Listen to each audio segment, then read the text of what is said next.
ನವವಿಧ ಭಕ್ತಿಯಲ್ಲಿ ಮುಂದಿನ ಭಕ್ತಿ ಪಾದಸೇವನ.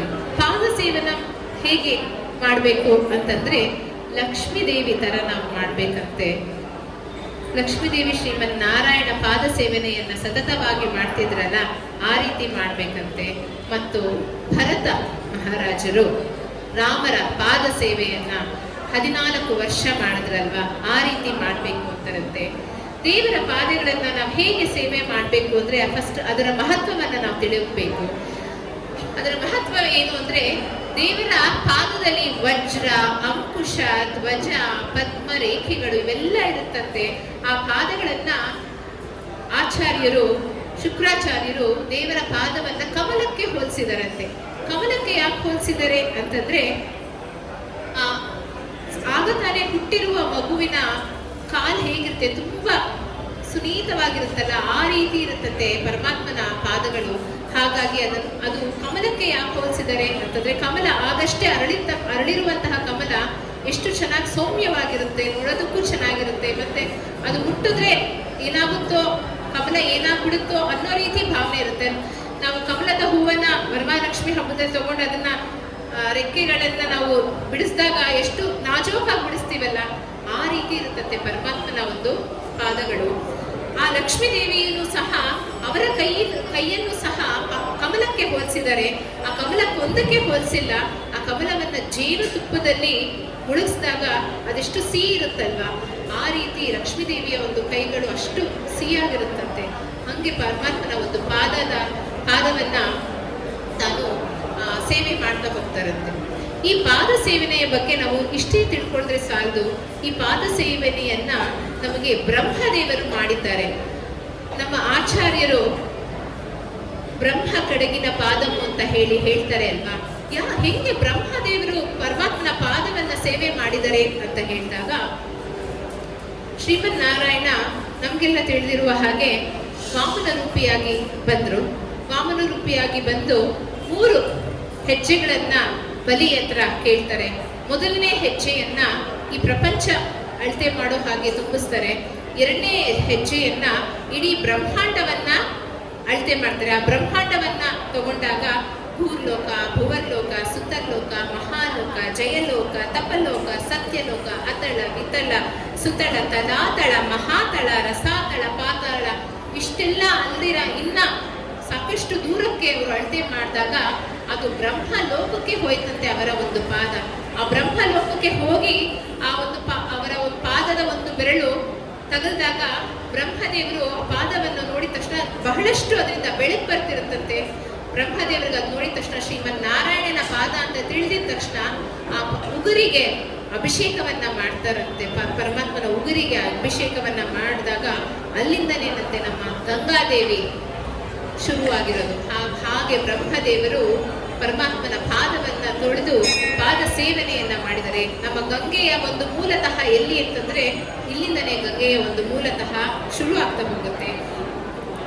ನಾವು ದೇವರ ಪಾದವನ್ನ ಸೇವೆಗೆ ನಾವು ಮಾಡ್ಬೋದಾ ಆ ರೀತಿ ಅಂತ ಅಂದ್ಕೊಂಡ್ರೆ ನಮ್ಗೆ ಆ ಅರ್ಹತೆ ಇಲ್ಲ. ಯಾಕಂದ್ರೆ ನಮ್ಗೆ 6 ಅನರ್ಥಗಳಿದೆ: ಕಾಮ, ಕ್ರೋಧ, ಲೋಭ, ಮದ, ಮಾತ್ಸರ್ಯ, ಮೋಹ.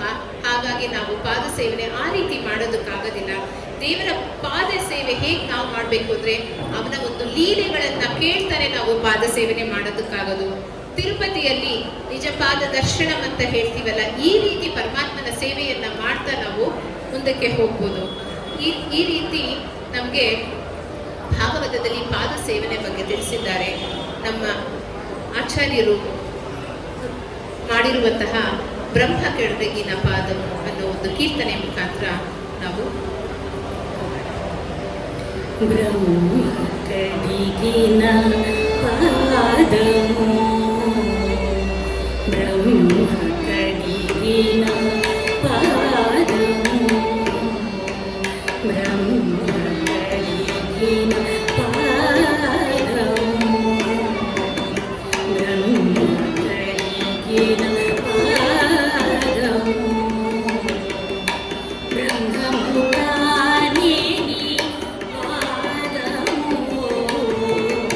ಬ್ರಹ್ಮಮುಖಾನೇ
చెలికి వసుధర గొల్చినని పాదము బలితల మోపిన పాదము చెలికి వసుధర గొల్చినని పాదము బలితల మోపిన పాదము తలక గగనము తన్నిన పాదము తలక గగనము తన్నిన పాదము మలరి పూగాచిన పాదము మలరి పూగాచిన పాదము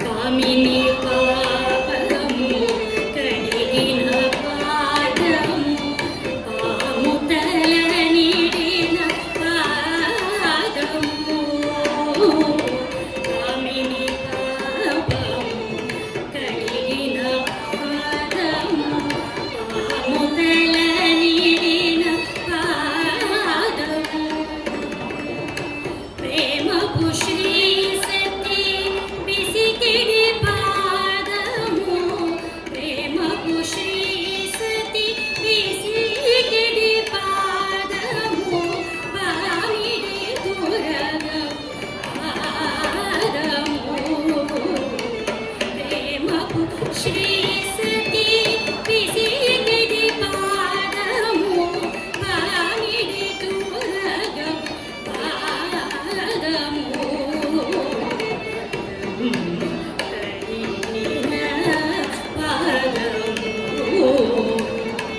బ్రహ్మము తాని పాదము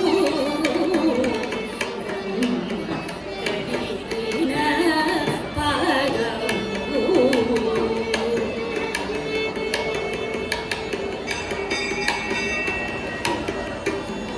పరమయోగ